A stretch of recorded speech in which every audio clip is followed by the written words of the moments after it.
I'm Sean Brown, and this is how Columbia works. I'm looking for hardworking city employees whose labors of love make Columbia a city we are all proud to live in. The work is never easy, and the jobs are always tough.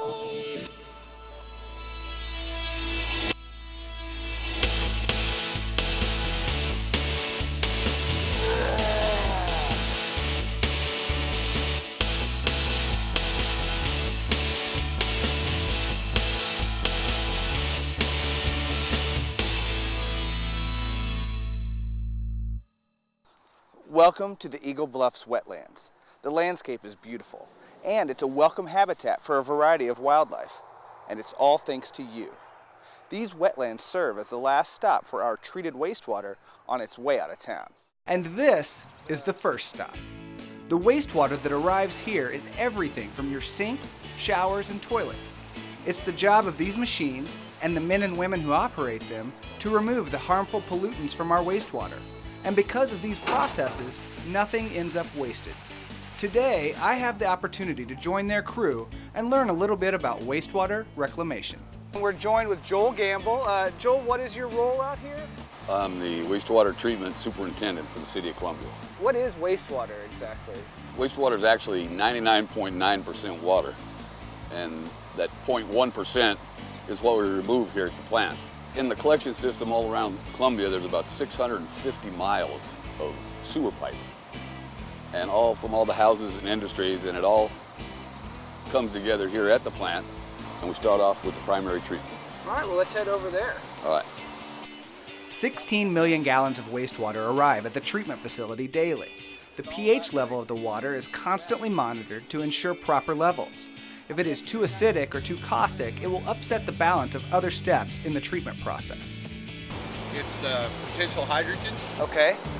And we try to maintain a balance between 6.5 and 8, 7 being neutral. And what you want to do is swirl it around a few seconds.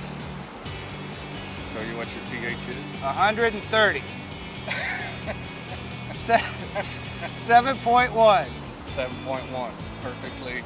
7 is neutral. Okay, all right. So we're right there on it. And this is the raw sewage that's coming in. So would you treat it right here if it needed to be before it went on to these tanks? We do have this tank right behind us. It's ferrous chloride. The ferrous chloride that we add it does two things. Like, it reduces the odor. It takes out that rotten egg smell, the hydrogen sulfide smell out of the water. Noticed. And then also it treats the sludges that we put to the digester and takes the hydrogen sulfide gas out of our methane that we use to generate electricity. Okay. So it's got a double purpose. Okay, thanks a lot, Mike, and we'll be seeing you later. Thank you. The wastewater is then collected in the primary settling basins, where the solids and liquids are separated. Layers of scum settle on top of the water, and it needs to be removed. Real fast. Because I'm missing the scum, right? There you go. Well, no, just kind of get more. You're getting more water, more pressure onto it. I got you, because I need to. There you go. The solids that settle at the bottom of the primary basins are then pumped to the grit removal station. These are called the hydrocyclone grit removers. Okay. Classifiers. As you can see by what's in the dumpster here, like, this is where we remove all the grit, the sandy, gritty, corn type material out of the sludge before it goes to the digester. Yeah, I see corn. I see fingernails, it looks like, too, maybe. I don't know. Could be.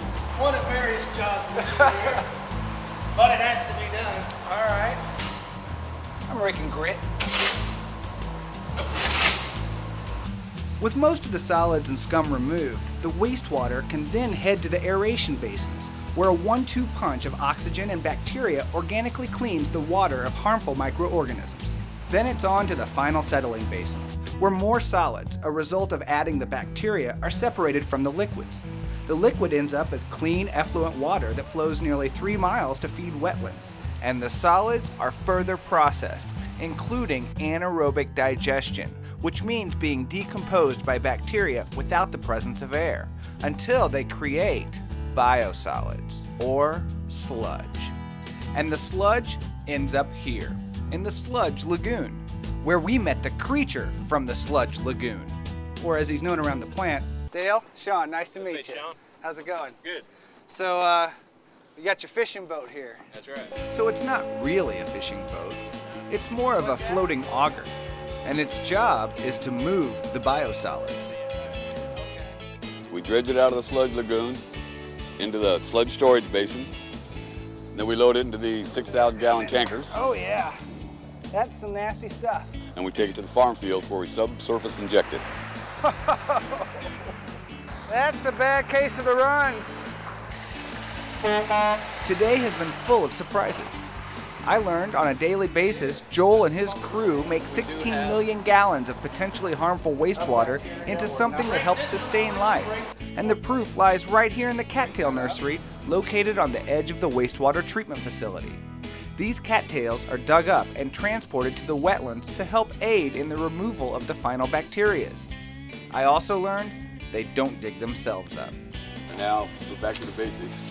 Of sending guys out to work? We're going to send people out to actually work for a change. All right. And we've got Mike and Chad here, and you can just jump right in there, grab a shovel, and give them a hand, Well, I and think show I you can what do we're that. doing. Just digging up cattails. So this is a cattail. Yeah. A couple of them, really. What we're looking for is the roots, the tubers. Like this section right here, Okay. right? That's what the cattails sprout from. And every year the cattails die back and the tubers stay active, and then they regrow. And then by stretching out their tubers, they actually sprout new cattails. Okay.